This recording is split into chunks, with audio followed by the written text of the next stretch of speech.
SEO টিউটোরিয়ালের এই পর্বে আমরা এসইও সম্পর্কে কিছু তথ্য নিয়ে আলোচনা করব। গত পর্বে আমরা এসইও করার 4টি স্টেপ সম্পর্কে দেখেছি, যে 4টি স্টেপ সম্পন্ন করে আমরা পুরো এসইও প্রজেক্ট কমপ্লিট করতে পারি। কিন্তু বিফোর আমরা পুরো কোর্সটি শুরু করার পূর্বে আমরা আপনাদেরকে নিয়ে কিছু কথা বলতে চাই। সেটা হচ্ছে, আপনি এই যে এসইও কোর্সটি শিখছেন, আমাদের এই ভিডিওগুলো দেখছেন, এই ভিডিওগুলো দেখার উদ্দেশ্য কী?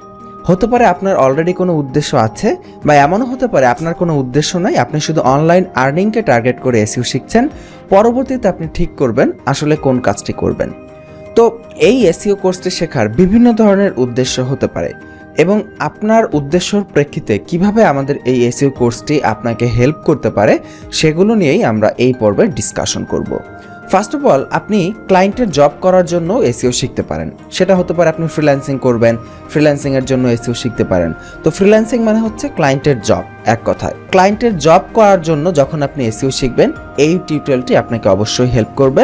এবং এই যে আমরা টিউটোরিয়ালে এসইওর একদম শুরু থেকে শেষ পর্যন্ত 4টা যে step, keyword selection, content creation, on page optimization, off page optimization, এই স্টেপগুলো আপনি যখন ভালোভাবে আয়ত্ত করবেন, তখন ক্লায়েন্ট আপনাকে যে কাজ দিবে ওই কাজটা কত নম্বর স্টেপে পড়েছে। ধরে নিলাম ক্লায়েন্ট আপনাকে অফ পেজ অপটিমাইজেশন, মানে অনলাইনে সবচেয়ে বেশি কাজ পাওয়া যায় অফ পেজ অপটিমাইজেশন বা লিঙ্ক বিল্ডিংয়ের, যখন আপনাকে ওই কাজটা দেবে আপনি সেই কাজটা করবেন এবং তার পাশাপাশি চেক করে দেখবেন তার আগের যে কাজগুলো তার ওয়েবসাইটে ঠিক আছে কিনা। যদি আগের কাজগুলো ঠিক থাকে তাহলে ক্লায়েন্ট ওকে ফাইন, আর কিছু করতে হবে না। আর যদি আগের কাজগুলো ঠিক না থাকে, ক্লায়েন্টকে বলবেন যে আগের ওগুলো ঠিক করতে, তাহলে তার সাইটের জন্য বেটার হবে। এইটা একটা রিজন হতে পারে।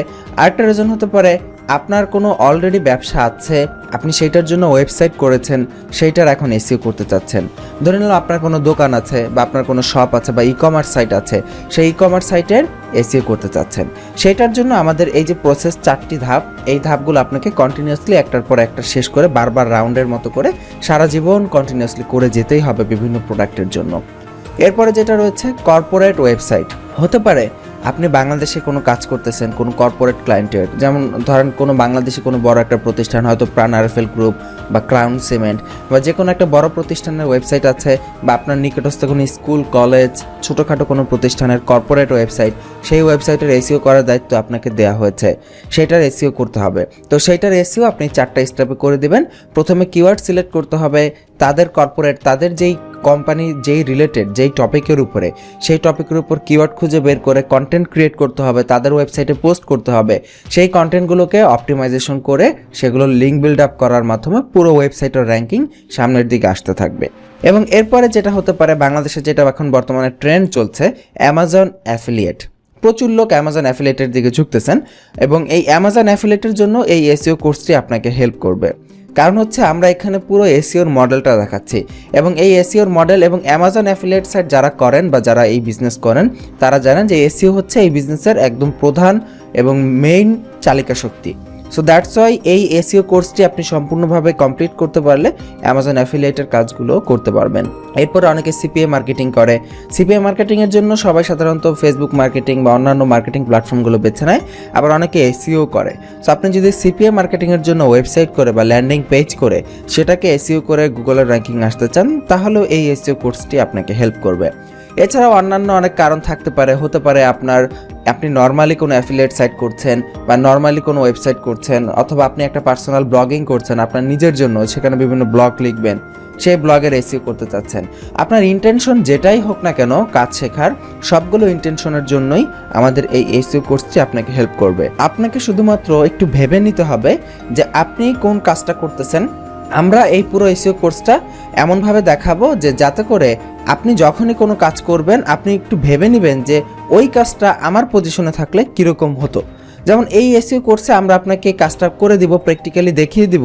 যখন আপনি আপনার নিজের কাজ করবেন তখন আপনাকে এটা ভেবে বুঝে নিতে হবে যে আমি আমার সিচুয়েশনে এই কাজটা আমার জন্য কীরকম হবে। আমরা এখানে আমাদের জন্য দেখাচ্ছি, আপনি যখন নিজে কাজ করবেন তখন সেটা আপনার সিচুয়েশনে কীরকম হবে।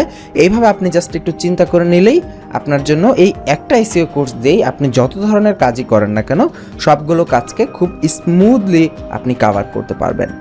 এখানে আমাদের স্টুডেন্ট অনেকেই আছেন যারা আসলে হতাশ হয়ে পড়েন, যে বলেন যে ভাই আপনি তো আপনার সাইটের জন্য কিওয়ার্ড রিসার্চ দেখালেন, এখন আমি ক্লায়েন্টের কাজ করছি বা অ্যাফিলিয়েট মার্কেটিং করছি, আমি তো কিছুই বুঝতেছি না।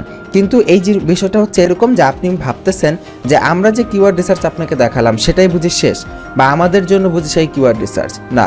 আপনি সবসময় ভাববেন যে আমরা যেটা দেখিয়েছি আমাদের সিচুয়েশন থেকে, আপনি আপনার সিচুয়েশনে ওইভাবে কিভাবে এটাকে করতে পারেন, একদম এক্স্যাক্টলি ওইভাবে ট্রাই করবেন, দেখবেন একদম সব কিছু হুবহু সেম, শুধুমাত্র সিচুয়েশন আলাদা।